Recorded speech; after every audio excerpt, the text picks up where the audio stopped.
Ele falou que pode vir mesmo uma chuvinha agora pela manhã, né? Pode. A gente pode, inclusive no interior já tem chuva, já teve chuva forte durante a madrugada. Aqui na capital a gente pode até encontrar uma chuva de manhã, mas aí vai ser uma chuvinha. A chuvona de verão deve vir no período da tarde, naquele formato de pancadas de chuva. E por que ela vem, Glória? Por causa dessas temperaturas. Olha aí o nosso mapa, olha o verão de volta. Vocês queriam mais de 30 graus? Tá aqui, ó, mais de 30 para todo mundo. São Paulo com máxima de 30 exatamente, 31 é a temperatura prevista hoje para Ilhabela, para Taubaté e também para Bauru. Dracena com 32 e Ilha Comprida com 33 graus, 34 em Santos. Esquentando bastante, então tá bem diferente do que a gente viu na semana passada, Glória. E aí, claro, essa combinação, né, de calor e umidade é uma conta e o resultado é certo. Chuva. O sol até predomina na Grande São Paulo nessa segunda-feira, mas com calor e a umidade que está alta, tem formação de nuvens ao longo do dia e à tarde podem rolar aquelas pancadas de verão com risco de temporal mesmo de verão, tá? Falei que choveu no interior, 70 milímetros em 2 horas na região de Barretos. Em São Miguel Arcanjo teve até durante essa madrugada, entre 2 e 4 da manhã. Em São Miguel Arcanjo, no Vale do Ribeira, teve vento de 50 quilômetros por hora. Então... Agora, durante a madrugada. E a semana deve ser quente? Deve, Glória. Ó, aqui está o mapa né, da chuva prevista para hoje, que pode vir já né, desde a madrugada, pode ter um pouquinho de manhã, mas mais forte mesmo no período da tarde. E o calor vai continuar ao longo da semana. Dá só uma olhada aqui na previsão para terça, quarta, quinta e sexta, sempre nessa faixa. 31, 32, 30 graus de máxima. Então, preparem-se. O verão está de volta e isso aqui é acima da média para janeiro. A média para janeiro é de 27 graus. Tá legal, então. E já que estamos falando de verão, vamos falar de praia? Vamos dar uma olhadinha na praia. A gente preparou aqui para vocês informações sobre 2 praias, começando com Mongaguá. Temperatura máxima hoje, nossa, tá bem quente lá, né, Glória? 34 graus. Eu até me assustei vendo aqui, 36 de índice de calor. E olha, o pessoal vai sentir um calor daqueles, 36 índice UV bem alto. De Mongaguá, a gente vai para outra praia, lá para o litoral norte, São Sebastião. Um pouco menos quente, não, mas é quente também, né? Quente igual, 33 de máxima, 35 que o pessoal vai sentir na pele. Índice UV também está alto por lá. E a gente fala um pouquinho sobre a qualidade das praias por lá. Más notícias para o pessoal que está lá em Mongaguá. Mongaguá não vai dar praia. Não vai dar praia. Apesar todas do calor, impróprias. Todas as praias impróprias.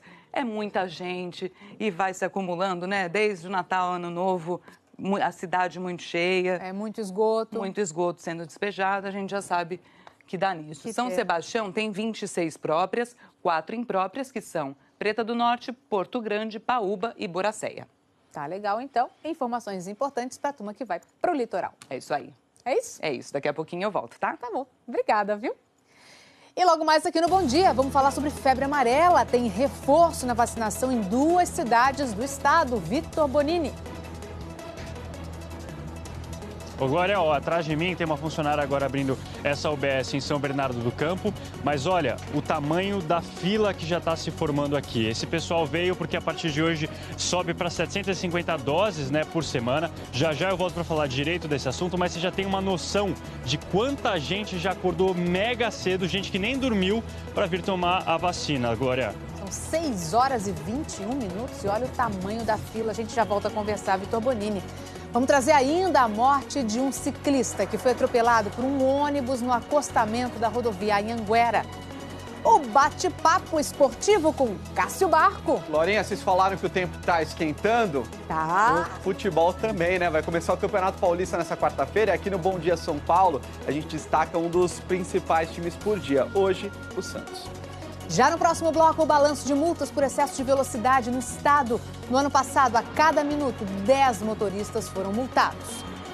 Agora são 6 horas e 22 minutos. Globocop trazendo o sol pra gente e o calor também. Tá aí com imagem ao vivo bonita do céu aqui da Grande São Paulo. 24 graus em Iguape agora.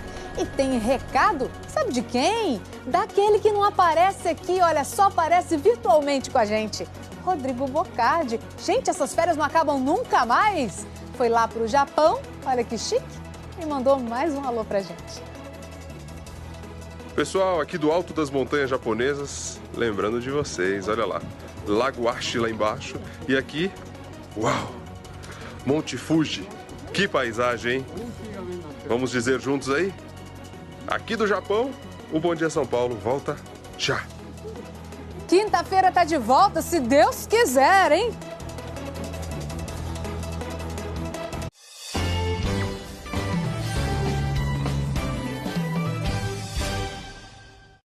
Seis horas e 25 minutos. Começou ontem a maratona de provas para mais de 15 mil estudantes na segunda fase da Unicamp. Nessa etapa, os candidatos responderam questões de língua portuguesa, literatura e fizeram 2 redações. Ufa! O trânsito ficou pesado perto do local de provas que recebeu a maioria dos candidatos em Campinas. Antes da abertura dos portões, muita ansiedade. A Giovana, que sonha em cursar pedagogia na Unicamp, nem conseguiu dormir direito. Passei a noite assim, pensando muito. Às vezes acordava à noite para ver a hora, mas está tudo tranquilo, tudo certo. É só respirar, relaxar, que vai dar tudo certo. Muita gente trouxe os pais para darem aquela força. É o caso da Mariana, que está fazendo o vestibular pela 3ª vez. Fundamental. Sem a ajuda deles, eu não ia conseguir nada. Eu tenho que acompanhar até o último minuto, porque é importante, né? Sem a presença do pai, eu acho que fica mais inseguro. Só para variar, os atrasadinhos tiveram que correr para não ficar de fora. A 1h em ponto, os portões fecharam. Só em Campinas, mais de 3.800 candidatos foram aprovados para a segunda fase do vestibular da Unicamp. No primeiro dia de provas, eles tiveram 4 horas para responder questões de língua portuguesa e literatura e escrever 2 redações. 1h30 antes do prazo, já tinha gente deixando as salas. Os primeiros a sair já adiantaram que não foi fácil. Bastante complexa, muito difícil, mas com bastante estudo a gente consegue. Envolvia bastante literatura, tinha que ter tido conhecimento prévio, né? Mas foi interessante. Para Maria Clara, que tenta o curso de tecnologia de saneamento, o mais difícil foram as 2 redações. A primeira era para a gente imaginar como se a gente fosse um aluno de uma escola e o Grêmio convidou a gente para falar sobre pós-verdade. E o segundo era um artigo de opinião sobre os limites da liberdade de expressão. Achei bem complicado. Foi divulgado também o número de abstenções do primeiro dia de provas da segunda fase da Unicamp. Vamos ver aqui junto comigo no telão? Então, aqui, ó, acompanha alguns números, então. Dos mais de 15 mil aprovados na primeira fase, 1.749 não compareceram aos locais de prova, né? Isso é 11% do total de candidatos.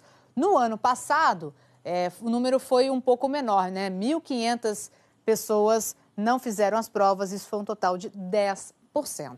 Hoje tem a segunda prova. Os candidatos vão responder perguntas de geografia, história e matemática. E na terça, o último dia, tem biologia, química e física. Vamos até Campinas, então? Falar com o repórter Paulo Gonçalves, que está lá. Bom dia, Paulo. Bom dia, Glória. Pois é, hoje os candidatos esperam dificuldades, né? Como você disse, tem história, geografia e matemática, que é sempre uma pedra no sapato de muitos estudantes. A comissão do vestibular diz que está liberado o uso de compasso e também régua transparente. O candidato também deve levar uma caneta preta transparente, lápis e borracha. Relógio é permitido, mas o relógio tem que ficar no chão e tem que ser relógio de ponteiro. Se for relógio eletrônico, esse está proibido. Os candidatos também não podem levar o aparelho celular. Quer dizer, eles podem levar, só que tem que entrar desligado. E aí tem que deixar numa embalagem plástica, não pode ser utilizado durante a prova. O vestibular da Unicamp acontece em 20 cidades do estado de São Paulo, cidades importantes, na capital, Campinas, Ribeirão Preto, São Carlos, Bauru, Sorocaba, Piracicaba, e também em cidades fora do estado de São Paulo, como Belo Horizonte, Brasília e também Fortaleza. Os portões fecham a 1h da tarde, mas a comissão do vestibular lembra que é importante o candidato chegar pelo menos com 1 hora de antecedência para evitar qualquer problema. As roupas leves, como bermudas, estão permitidas para o candidato até fazer a prova com mais tranquilidade, ficar mais à vontade. São provas dissertativas, então acabou o xizinho e são 6 questões para cada prova. Mais de 15 mil candidatos para pouco mais de 3 mil vagas. É claro que nesse meio tem os treineiros, tem até filho de repórter participando, viu, Glorinha? Boa sorte para o filho de repórter, então. Que seja proveitosa a prova aí, que dê tudo certo, viu? Obrigada, Paulo Gonçalves, pelas informações. E olha, gente, no ano passado, os motoristas se excederam nas rodovias estaduais de São Paulo. Foram registradas 10 multas por minuto por excesso de velocidade. A gente vai ver aqui no telão os números que a Globo News conseguiu com exclusividade. Acompanha junto comigo, então, alguns deles. Em todo o ano de 2017, foram mais de 5.500.000 multas por excesso de velocidade nas estradas que cortam o estado de São Paulo. Uma média, então, como eu já falei, né, de 10 multas por minuto.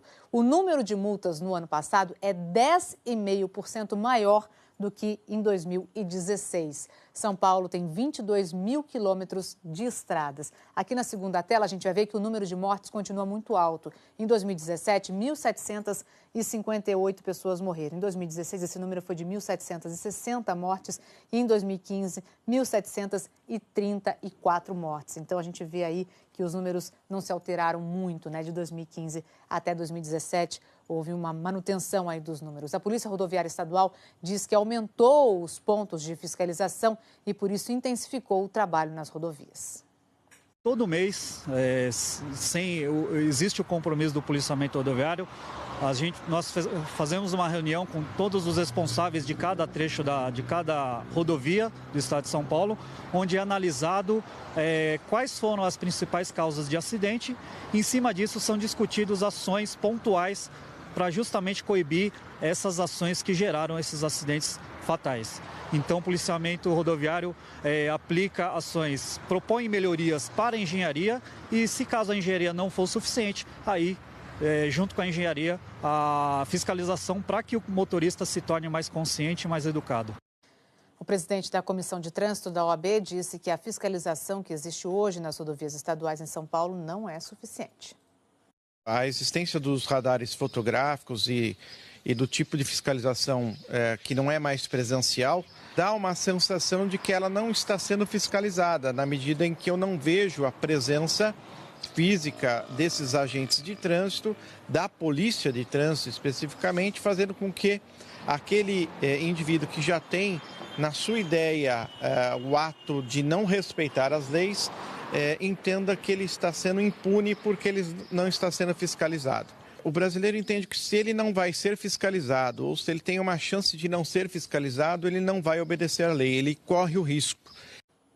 O especialista disse ainda que dá para diminuir esses números e ainda conviver melhor no trânsito. Ele sugere, por exemplo, que as rodovias sejam inteiras monitoradas com câmeras para que o motorista se sinta realmente fiscalizado. E o que a gente sabe aqui no Brasil é que realmente as pessoas só cumprem a lei quando sentem no bolso. Infelizmente, é assim que a coisa funciona. Natália Ariete está aqui com a gente, né, Natália? Tô sim, Glória, para mostrar para vocês mais alguns caminhos que já estão complicados nessa manhã de segunda-feira. Ó, ali é na região do aeroporto de Congonhas, nesse horário é quase tradicional, né? Quase a gente vê esse movimento mais intenso no acesso ali ao aeroporto, né, de Congonhas, na Washington Luiz. Olha só, área do desembarque, congestiona tudo por ali, né, Glória? Muita gente acessando o aeroporto para viajar. Também chama a minha atenção esse outro trânsito aqui, tá vendo? Esse daí já não é tradicional. Já não é tradicional. Deixa eu até afastar um pouquinho para ver se tem alguém falando de acidente ou se é só excesso de veículos mesmo. Aqui, né, no Complexo Viário Maria Maluf, aqui em direção à Zona Sul de São Paulo. Não tem acidente, viu, Glória? Aparentemente é só excesso de veículos, mas já afeta bastante aqui a chegada da rodovia dos imigrantes. Por falar em rodovia, Raposo Tavares, na chegada aqui à capital, também já está complicada no trecho urbano. Vários trechinhos de anda e para o motorista, tá? E mais uma, então, de rodovias. A rodovia Presidente Dutra tem um trecho complicado. Vou aproximar para vocês acompanharem. Esse é tradicional, né? Esse daí é velho conhecido nosso. Estrada Velha de Guarulhos-Arujá também não tem sinal de acidente, não, Glória. Só excesso de veículos mesmo